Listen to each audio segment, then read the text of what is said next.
En Algérie, le parquet émet un sévère réquisitoire contre l'opposant Karim Tabou. Le procureur réclame 3 années d'emprisonnement ferme à son encontre. Le verdict est attendu le 7 décembre prochain. Au Nigeria, les déplacés du conflit avec Boko Haram retournent à leur lieu d'habitation. Les autorités ont promis sécuriser leur localité. 70 agriculteurs ont été tués il y a quelques jours dans l'état de Borno.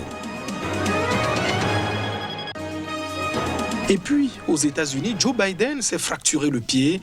C'est ce que révèlent les conclusions de médecins. Sa mobilité sera réduite pendant plusieurs semaines.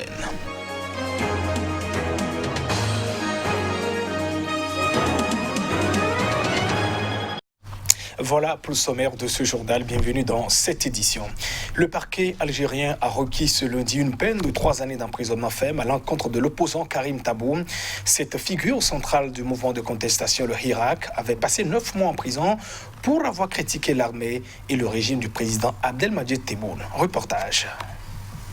Karim Tabou est poursuivi pour atteinte au moral de l'armée à la suite de déclarations critiquant le régime de l'armée en mai 2019 au cours d'un rassemblement au nord-est, un fief du mouvement opposé au régime baptisé Hirak. Arrêté le 26 septembre 2019, il a été emprisonné pendant 9 mois avant de bénéficier d'une libération conditionnelle le 2 juillet dernier. Le procès de Karim Tabou, qui a comparu libre, s'est déroulé lundi devant le tribunal de Koléa, près d'Alger. Le procureur a réclamé 3 ans de prison ferme et une amende de 100 000 dinars, soit 650 € à l'encontre de l'opposant. Dans une autre affaire, Karim Tabou avait été condamné en appel le 24 mars dernier à 1 an de prison ferme pour atteinte à l'intégrité du territoire national en raison d'une vidéo parue sur la page Facebook de son parti dans laquelle il critiquait l'intrusion de l'armée dans les affaires politiques. Chef d'un petit parti d'opposition non agréé par les autorités, l'Union démocratique et sociale UDS, Karim Tabou est l'un des visages les plus connus du Hirak, sinon le plus populaire. Karim Tabou est récemment revenu sur le devant de la scène politique en reprochant avec virulence au président français Emmanuel Macron son soutien à son homologue algérien Abdelmadjid Tebboune, exprimé dans un entretien avec l'hebdomadaire Jeune Afrique qui a soulevé un tollé dans les rangs de l'opposition algérienne. Au Burkina Faso, le Congrès pour la démocratie et la paix, le CDP, parti de l'ex-président Blaise Compaoré, devenu principal parti force d'opposition à l'issue de l'élection au Burkina, a donc indiqué ce lundi renoncer à un recours contre la réélection du président sortant Roch Marc Christian Kaboré. Et pourquoi? Élément de réponse dans cet élément. Face à l'absence d'unanimité et de consensus avec les autres partis d'opposition signataires de l'accord politique, le Congrès pour la démocratie et le progrès renonce à formuler un recours contre les résultats de la présidentielle. Le parti de l'ancien président Blaise Compaoré dit prendre hâte des résultats provisoires de la présidentielle proclamés par la commission électorale. La direction politique nationale du CDP a décidé d'abandonner la poursuite du recours et avisera après la proclamation définitive du résultat par le Conseil constitutionnel selon un communiqué du parti. Edi Kombo-Igo, le candidat du CDP, est arrivé 2e de la présidentielle du 22 novembre dernier avec 15,4% des voix et le parti est également arrivé 2e aux législatives couplées à la présidentielle en obtenant 20 sièges à l'Assemblée nationale. Le CDP est donc devenu la 2e force politique du pays et le premier parti d'opposition. Le CDP affirme que des insuffisances, des irrégularités ainsi que de multiples dysfonctionnements ont marqué aussi bien le déroulement du scrutin que le comptage et la compilation des résultats, sans préciser s'il parle de la présidentielle ou des législatives. Il cite la modification irrégulière et unilatérale par la Commission électorale nationale indépendante et ses démembrements de la cartographie des bureaux de vote, l'ouverture tardive ou la non-ouverture de certains bureaux de vote suite à de supposés problèmes matériels, le non-respect du principe de la compilation manuelle et électronique pour la proclamation des résultats. Le CDP conclut que la sincérité du scrutin du 22 novembre est sérieusement entamée et jette un discrédit sur les résultats proclamés. En République démocratique du Congo, des députés fidèles à l'ancien président Joseph Kabila ont dénoncé des tentatives de corruption pour changer la majorité au Parlement. Et je suis en pleine crise politique avec l'actuel chef de l'État, Félix Tshisekedi, au sein de la coalition au pouvoir. Majoritaires au Parlement, les députés du Front commun pour le Congo ont condamné ce qu'ils qualifient de manœuvre de bas étage vouée à l'échec de certains acteurs politiques bien identifiés pour tenter de changer de majorité parlementaire en usant de corruption. Avec toutes les preuves de corruption qu'il dit de tenir, le FCC se réserve le droit d'ester en justice contre le corrupteur et le corrompu. Regroupement des forces politiques de l'ancien président Joseph Kabila, le Front commun pour le Congo revendique plus de 300 députés sur 500 à l'Assemblée nationale et la quasi-totalité des 109 sièges au Sénat. Des députés FCC se sont vus proposer $7 000 pour changer de camp et faire basculer la majorité, a accusé à plusieurs reprises un député FCC, Didi Manara. Le FCC et la coalition CAP pour le changement du président Félix Tshisekedi ont signé un accord de coalition qui a permis en janvier 2019 la première transition pacifique du pouvoir dans l'histoire du Congo entre Joseph Kabila et Félix Tshisekedi, proclamé vainqueur de l'élection présidentielle du 30 décembre 2018. Englué dans des tensions avec ses partenaires du FCC, le président Félix Tshisekedi a lancé le 2 novembre dernier des consultations politiques en parlant d'union sacrée. Les consultations ont pris fin mercredi dernier. Sans préciser de date, son porte-parole avait indiqué que le chef de l'État doit désormais annoncer ses décisions dans une adresse à la nation.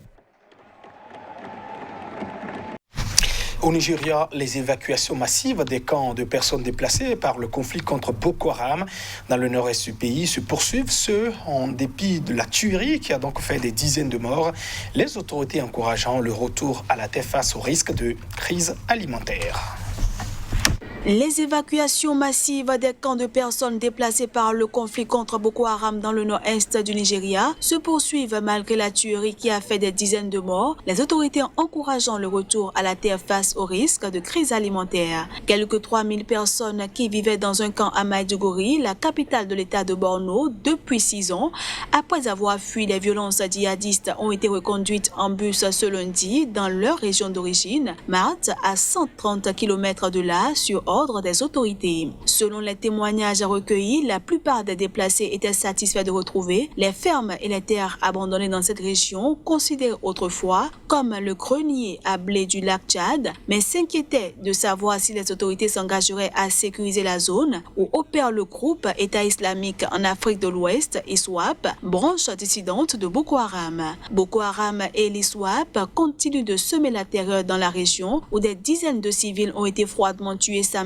alors qu'ils travaillaient dans une rizière, selon les Nations Unies. Une délégation du Sénat nigérian, conduite par son président Ahmed Lawan, s'est rendue dans l'état de Borno au nord-est du pays. Les agriculteurs, pêcheurs ou bûcherons y sont régulièrement pris pour cible par les djihadistes qui les accusent de transmettre des informations à l'armée ou de ne pas leur payer les taxes qu'ils leur imposent pour exercer une activité économique et agricole. Environ 4,3 millions de personnes ont été victimes d'insécurité alimentaire en juin 2020 en raison de l'augmentation des violences, mais surtout de la crise du coronavirus et des restrictions de déplacement.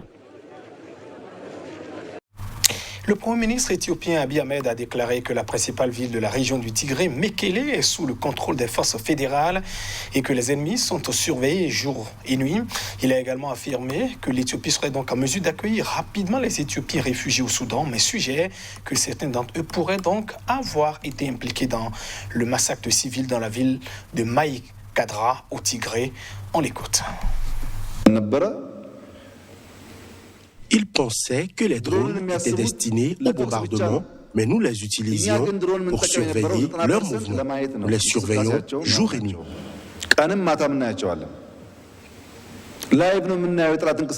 Nous regardons en direct le mouvement des ennemis. Nous ne les avons pas attaqués la nuit, car en se retirant, ils ont amené leurs femmes et leurs enfants.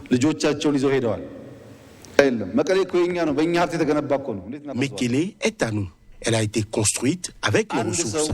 Nous n'allons pas la détruire. Pas même une seule personne n'a été blessée pour l'opération à Mekele.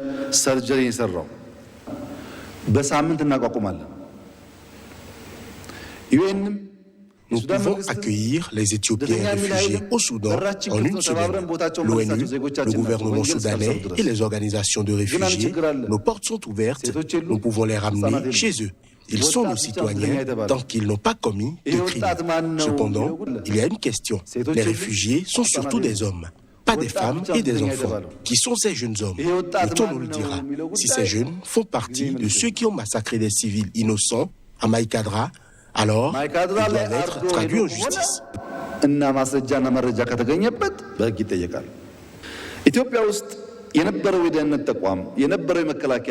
Quels sont les résultats de l'ancien appareil de renseignement et de la structure de la force de défense en Éthiopie? Depuis 2 ans et demi, le TPLF fomente des conflits majeurs qui ont fait des victimes et détruit des biens. 113 conflits ont attiré l'attention du gouvernement.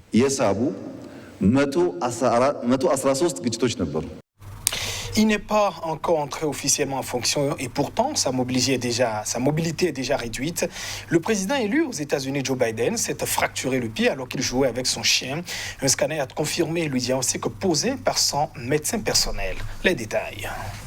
Le président élu des États-Unis, Joe Biden, s'est fait une fracture du pied droit en jouant avec son chien, a indiqué son équipe en citant le diagnostic d'un médecin à la suite d'un scanner.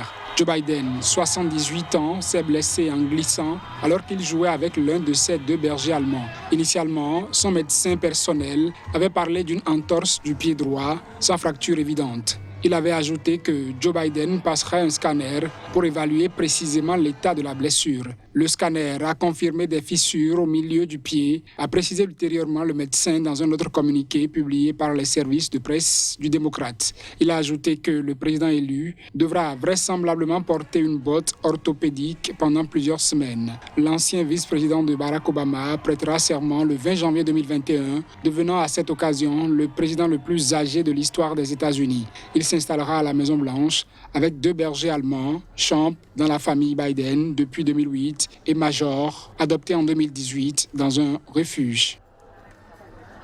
Et la prestation de serment est prévue donc pour le 20 janvier prochain.